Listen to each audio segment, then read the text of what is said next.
पिछले वीडियोज़ में हमने properties of sample distribution for the difference between sample proportions हमने पढ़े थे।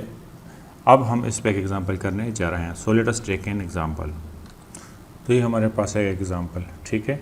It is reported that the कोविड-19 infection rate in Mardan is 20%, whereas in Peshawar it is 15%. In a sample of 700 COVID tests from Mardan and 650 from Peshawar, what is the probability that the difference between the COVID-19 infection rate in Mardan and Peshawar is less than 6%, greater than 7%, and between 4 and 8%? तो हमने इस question को solve करना है by using the fourth property of the sample distribution for the difference between sample proportion, ठीक है। तो हम ये लास्ट प्रॉपर्टी यूज़ करेंगे जिसको हमने यहाँ पे ये रिपोर्ट किया है, ठीक है। तो इट इज़ वेरी सिंपल, बिल्कुल भी मुश्किल नहीं है। A G is equal to is solution G is equal to P1 hat minus P2 hat minus mu P1 hat minus P2 hat divide by sigma P1 hat minus P2 hat। तो सबसे पहले हमने इन दोनों चीज़ों को find out करना है। मज़ीद डिस्कशन से पहले आप लोगों से गुजारिश है कि इस वीडियो को लाइक करें, शाह अकेडमी को सब्सक्राइब करें और बेल आइकन पे ज़रूर क्लिक करें। यानी पहले हमने म्यू1 hat इसको फाइंड आउट करना है, mu P1 hat minus P2 hat, P1 hat minus P2 hat, जो बाय प्रॉपर्टी 1 हमारे पास बराबर है P1 माइनस P2, ठीक है। लेट हमारे पास एक साइड पे है मर्दान, ये हम इसको पॉपुलेशन 1 कहते हैं। एज्यूम दैट ये हमारे पास है पॉपुलेशन 1। दूसरी साइड पे है पेशावर और ये हमारे पास है पॉपुलेशन 2 इन 2, ठीक है। तो हमने यहाँ से भी, यहाँ पे हमें गिवन है कि मर्दान में 20% है, तो P1 20% मीन 20 डिवाइड बाय 100, पर ये 20% है, या this is equal to 0.20।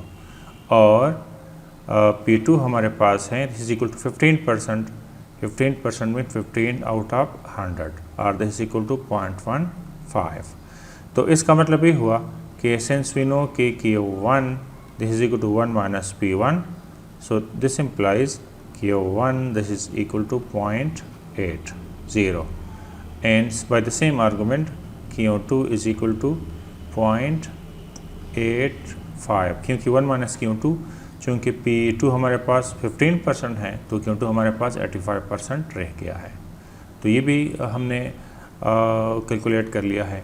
Next हमने यहाँ से सैम्पल लिया है 700 टेस्ट का और यहाँ हमने सैम्पल लिया है 650 टेस्ट का, ठीक है। तो P1 माइनस P2 हमारे पास बराबर हो जाएगा, ये 0.20 है और ये है 0.15, so this is equal to 0.055%। तो ये हमारे पास बराबर हो जाएगा। चलिए इसको बाद में रिपोर्ट करते हैं, पहले इसको नोट कर लें। फिर इसके बाद हमें चाहिए sigma P1 hat minus P2 hat, ये चीज़ चाहिए।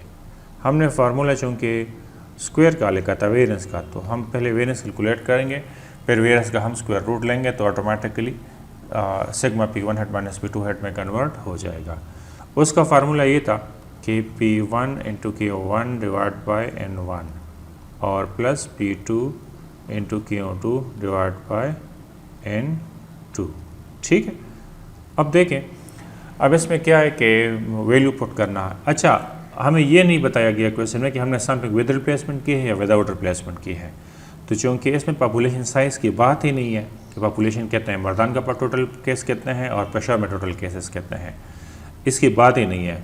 तो इसलिए इसमें सैम्पलिंग विद और विदाउट रिप्लेसमेंट की का कोई वो नहीं है, कम्प्लेक्सिटी नहीं है। चूँकि जब पॉपुलेशन साइज़ ही गिवन नहीं है तो फिर हम फाइनाइट पॉपुलेशन करेक्शन फैक्टर नहीं लगाएंगे, क्योंकि फाइनाइट पॉपुलेशन करेक्शन फैक्टर जिस तरह आपको पता है कि वो बराबर है n minus n divide by n minus 1।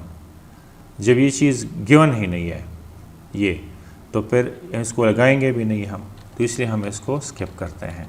तो हम एज्यूम करते हैं कि हमारा सैम्पलिंग विद रिप्लेसमेंट है, क्योंकि without replacement finite population correction factor लगता है और फिर आपको पॉपुलेशन साइज़ की ज़रूरत होती है। और पॉपुलेशन साइज चूँकि गिवन नहीं है आपके क्वेश्चन में, तो इसलिए हम विद रिप्लेसमेंट वाला फार्मूला यूज़ करेंगे। क्योंकि यहाँ देख लें हमने दोनों यूज़ किया है, ये विद रिप्लेसमेंट के लिए है, ये विदाउट रिप्लेसमेंट के लिए है।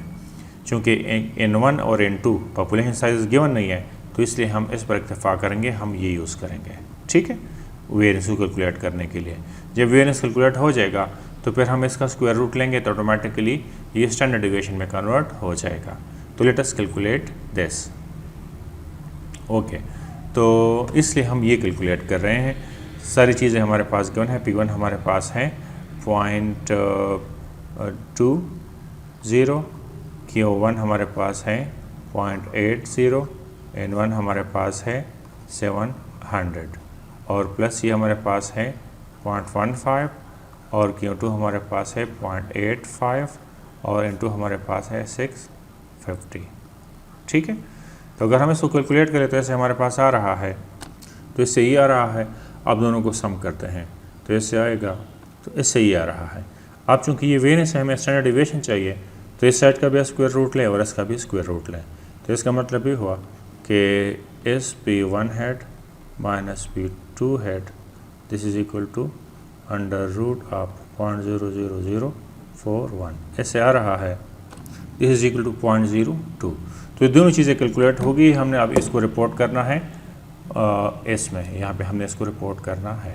तो Z is equal to, so Z is equal to P1 head minus P2 head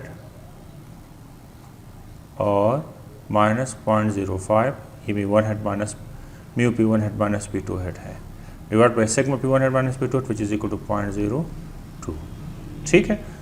तो ये हमने स्टैंडर्ड फॉर्म इसमें हमने ये दोनों चीज़ें कैलकुलेट की है। अब हम प्रोबेबिलिटी की तरफ आ जाते हैं। तो प्रोबेबिलिटी में अगर आप देख लें तो हमने पहले इन चीज़ों को मॉडिफाई करना है थोड़ा सा। तो किस तरह कर सकते हैं, इसको पहले मैथमेटिकल फॉर्म में कन्वर्ट कर लें। इसको हम यूँ लिख सकते हैं कि this is equal to probability that P1 head minus P2 head. चलिए इसको थोड़ा सा इनलार्ज करते हैं ताकि ठीक तरह से हमें नज़र आ जाए और कैलकुलेट हो जाए। आज हम इसको यूँ लिख सकते हैं कि लेस देन 6%। इसका मतलब है कि probability that P1 head minus P2 head is less than 6%। तो 0.06 ये 6% है। कितना लेस, इसका मिनिमम लिमिट नहीं मालूम, तो मिनिमम लिमिट इसका माइनस इन्फिनिटी लगेगा। ये पॉइंट नोट कर लें। दूसरा है greater than 7%। Probability that P1 head minus P2 head is greater than 7%। 7% हमारे पास है 0.07, क्योंकि 7% मीन 7 डिवाइड बाई 100 और इसका मैक्सिमम लिमिट कितना है, प्लस इन्फिनिटी, क्योंकि इसमें जो है ग्रेटर है। ग्रेटर कितना, ग्रेटर इसका ग्रेटर लिमिट मालूम ही नहीं, तो आपने इसको प्लस इन्फिनिटी रखना ही है। और इन बिटवीन 4 and 8%, तो this is equal to probability that P1 head minus P2 head will be in between 4%, 0.04 and 8%, 8.08। तो हमने ये फॉर्म यूज़ करने हैं वहाँ पे, इसको हमने स्टैंडर्डाइज करना है। तो ये हमने किस लिए यूज़ करना है, लास्ट प्रॉपर्टी स्टैंडर्डाइज करने के लिए। तो फर्स्ट वन है माइनस इन्फिनिटी टू 6%। तो पार्ट नंबर फर्स्ट हमारा है कि probability that P1 head minus P2 head is less than 6%। इसका मिनिमम लिमिट नहीं मालूम, तो इसका मिनिमम लिमिट है माइनस इन्फिनिटी। इसको स्टैंडर्डाइज करना है, तो स्टैंडर्डाइज करने के लिए हम ये चीज़ यूज़ करेंगे, ये फोर्थ प्रॉपर्टी। किस तरह, इस तरह देखें, सबसे मिड में लिख के जी लिख लिया, ओके। अब इस तरह करें कि इन दोनों में से मिनिमम ये है, ठीक है, तो ये लेस वाले साइड पर लिखना है। इसमें एक दफ़ा आप लोगों ने मिनिमम लिमिट पुट करना है, एक दफ़ा मैक्सिमम लिमिट। मिनिमम लिमिट हम चूँकि इसमें और इसमें से कम कौन सा है, माइनस इन्फिनिटी, तो आप लिखिए minus infinity minus 0.05 and divide by 0.02। और मैक्सिमम कौन सा है, वो ये 0.06, तो 0.06 माइनस 0.05 एंड डिवाइड बाय 0.02। तो देखें इसको हमने किस तरह यूज़ किया इस चीज़ को, चूँकि P1 head minus P2 head के दो लिमिट्स है, एक लिमिट ये है, एक लिमिट ये है। ये छोटा मिनिमम लिमिट है, ये मैक्सिमम लिमिट है। अब देखें इसमें एक लेस है और एक ग्रेटर है। ग्रेटर वाले साइड पे मैक्सिमम लिमिट पुट करना है, लेस वाली साइड पे मिनिमम लिमिट पुट करना है। तो ये स्टैंडर्डाइज हो जाएगी। अब देखें इन्फिनिटी में कोई भी चीज़ सब्ट्रैक्ट कर लें, ऐड कर ली, इन्फिनिटी ही रहती है, इसमें कोई फ़र्क नहीं आएगा। S less than Z, S less then, और इससे क्या आता है, इससे आता है 0.01 डिवाइड बाई 0.02। तो इसको हम थोड़ा सा और कैलकुलेट कर लें तो इसे आ जाएगा probability that minus infinity S less than Z, S less than, अगर हम इसको डिवाइड करें तो ऐसे आता है 0.50। ठीक है, तो अब ये प्रोबेबिलिटी हमने टेबल में देखनी है, लेकिन उसके लिए पहले हम क्या करेंगे, इसके लिए अगर आप शेप बनाएं तो ये और ज़्यादा अच्छा है। शेप किस तरह बनाएंगे, इस तरह। ये आपका है स्टैंडर्ड नॉर्मल डिस्ट्रीब्यूशन, जिसकी डिटेल्स हम दे चुके हैं पिछले वीडियोज़ में। 0 ये प्लस साइड है, ये माइनस साइड है। तो हमें एरिया चाहिए फ्रॉम 0.50 टू माइनस इन्फिनिटी। तो इसमें ये सारा एरिया आ रहा है, ये पूरा एरिया इसके अंदर आ रहा है। तो ये पूरा एरिया हमने क्या करना है, इसको कैलकुलेट करना है। ठीक है, तो ये किस तरह कैलकुलेट करेंगे, इसके लिए तरीका है कि दिस एरिया के साथ अगर हम ये एरिया ऐड कर लें तो you will get the total area. तो ये किस तरह होगा, ये इस तरह होगा कि probability that Z is from minus infinity to 0 plus probability that Z is from 0 to 0.50। अच्छा, ये हम पिछले वीडियोज़ में डिस्कस कर चुके हैं कि ये हाफ हमारे पास 0.5 के बराबर है, 0.5, और इसके लिए हम टेबल देखेंगे, 0.5 को 0 के नीचे देखेंगे। तो इसके लिए टेबल हमारे पास क्या है, ये देख लें। अच्छा देखिए ये टेबल है, तो ये स्टैंडर्ड नॉर्मल डिस्ट्रीब्यूशन का टेबल है। इसमें अगर आप देख लें तो 0.5 को हमने 0 के नीचे देखना है। तो 0.5, 0.0, 1, 2, 3, 4, ये 0.5 है। फर्स्ट कॉलम में ये वैल्यू ये 0 है, क्योंकि इसका टाइटल देखें ना, ये 0 है भाई। फिर 0.0, 1, 2, 3 एंड सो ऑन। तो चूँकि हमारा 0.5 और 0 है, तो ये फर्स्ट कॉलम है, यानी ये है जी की वैल्यू 0.5 ये है, और इसके बाद ये 0.00 इसके नीचे देखना है। तो this is 0.1915, this is 0.1915, this is equal to 0.6915, or this is equal to 69.15%।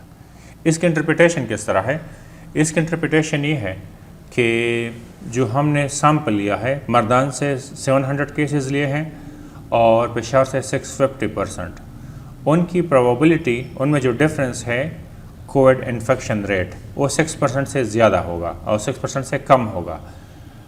उनका डिफरेंस 6% से कम होगा। इसकी कितनी प्रोबेबिलिटी है, 69.15%, यानी 69% चांस है इस बात की कि हमने जो मर्दान से सैंपल लिया है 700 टेस्ट का, और पेशावर से जो हमने लिया है 650 टेस्ट का, उनमें इन्फेक्शन रेट का जो डिफरेंस है इन सैंपल में, ये 6% से कम होगा। इसकी कितनी प्रोबेबिलिटी है, 69.15%। So this is all about the first part. Now second part की तरफ आ जाएं। सेकंड पार्ट में है कि what is the probability that it is greater than how much? It is greater than 7%, ये है। तो probability that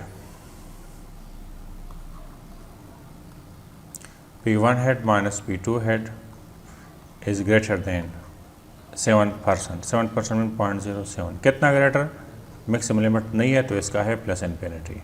ठीक है, इसको भी हमने स्टैंडर्डाइज करना है। इसको स्टैंडर्डाइज करना है तो वही तरीका, या मिड में के जी, और इन दोनों में मिनिमम लिमिट कौन सा है, मिनिमम लिमिट इसमें है 0.07, तो 0.07 माइनस 0.05 और डिवाइड बाई 0.02, ये चेंज नहीं होंगे। ये जो हमने कैलकुलेट की वही चीज़ें हैं, सिर्फ ये दोनों लिमिट्स चेंज होते रहते हैं, ये जगह चेंज होती रहती है। और मैक्सिमम हमारे पास है plus infinity minus 0.05 divide by 0.02। ठीक है, ये 0.05 और 0.02 वही पुराने आ रहे हैं जो हमने यहाँ पे कैलकुलेट 0.05 और 0.02, तो ये यही है। ठीक है, ओके। तो इसको सिंप्लीफाई कर लें तो इससे आ जाएगा हमारे पास probability that 0.02 divide by 0.02 is less than Z is less than, इससे आ जाएगा प्लस इन्फिनिटी। ठीक है, तो this is equal to probability that इससे आता है 1.0 is less than Z is less than plus infinity. तो अगर आप इसके लिए भी शेप बनाएंगे तो शेप तो सबका सेम होता है, सिर्फ वैल्यूज़ डिफरेंट, जहाँ जो वैल्यूज़ है वह आपने वहीं पुट करने होते हैं। दिस इज इक्वल टू 0, ये प्लस साइड है, ये माइनस साइड है। आप इस डायग्राम से यहाँ पे वैल्यू पुट कर रहे हैं 1 से लेकर प्लस इन्फिनिटी तक, चूँकि 1 पॉजिटिव वैल्यू है तो इसको पॉजिटिव साइड पे पुट कर लें। इस 1.0 से लेकर यहाँ तक ये पूरा एरिया आपको चाहिए, क्योंकि 1 से लेकर प्लस इन्फिनिटी तक।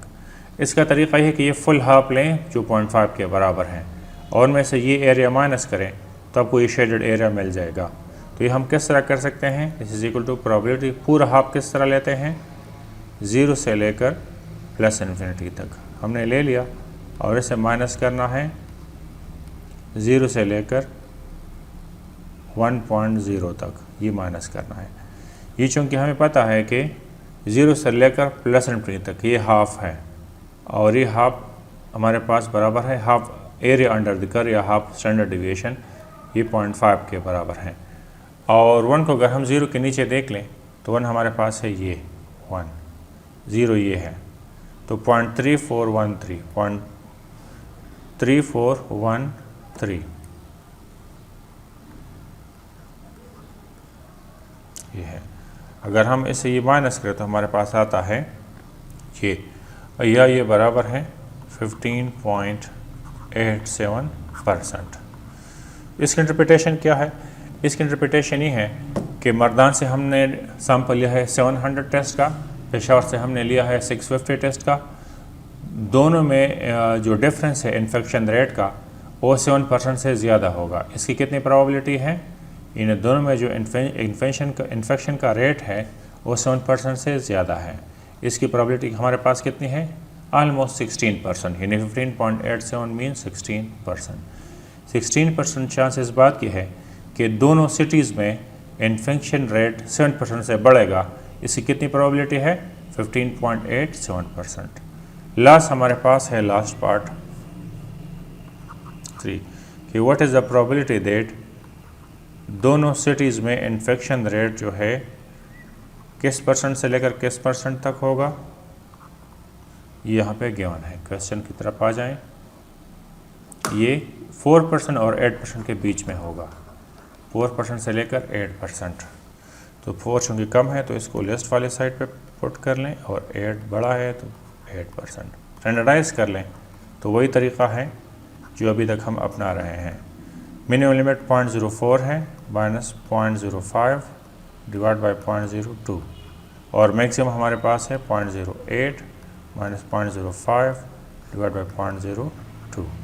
ठीक है, तो ये हमारे पास आ जाएगा minus 0.01 divide by 0.02 S less than Z S less then, ऐसे आ जाएगा 0.03 डिवाइड बाई 0.02। तो ओवरऑल इससे आ जाएगा probability that Z is in between, यही आ रहा है, इससे आता है -0.50 और इससे आता है 1.5। तो अगर इसके लिए भी हम शेप बनाएंगे तो स्टैंडर्ड नॉर्मल डिस्ट्रीब्यूशन का शेप इस तरह होगा कि हमें एरिया चाहिए, this is plus this is minus, we need the area from -0.050 -0.502 plus 1.50।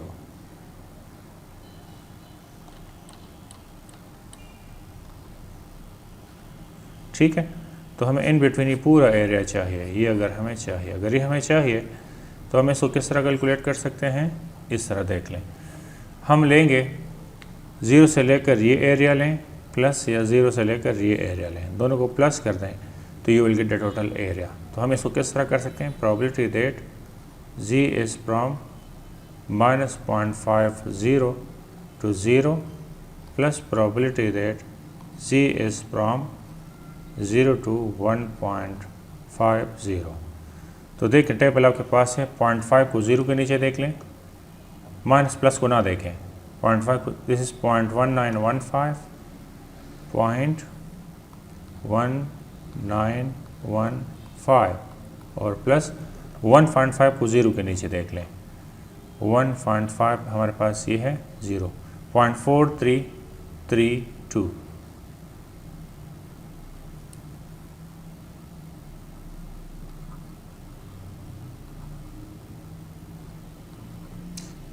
यही है। तो इन दोनों को सम अप कर लें तो वी गेट यही आ रहा है 0.624 या 62.4%। तो इसकी इंटरप्रिटेशन क्या है? इसकी इंटरप्रिटेशन ये है कि दोनों सिटीज़ के इन्फेक्शन रेट में जो डिफरेंस है वो 4% से लेकर 8% तक होगा। इसकी कितनी प्रोबेबिलिटी है? 62.4%। So this is the answer and this is the solution, and this is how to apply standard normal distribution in sampling distribution for the difference between sample proportion. Thanks for watching.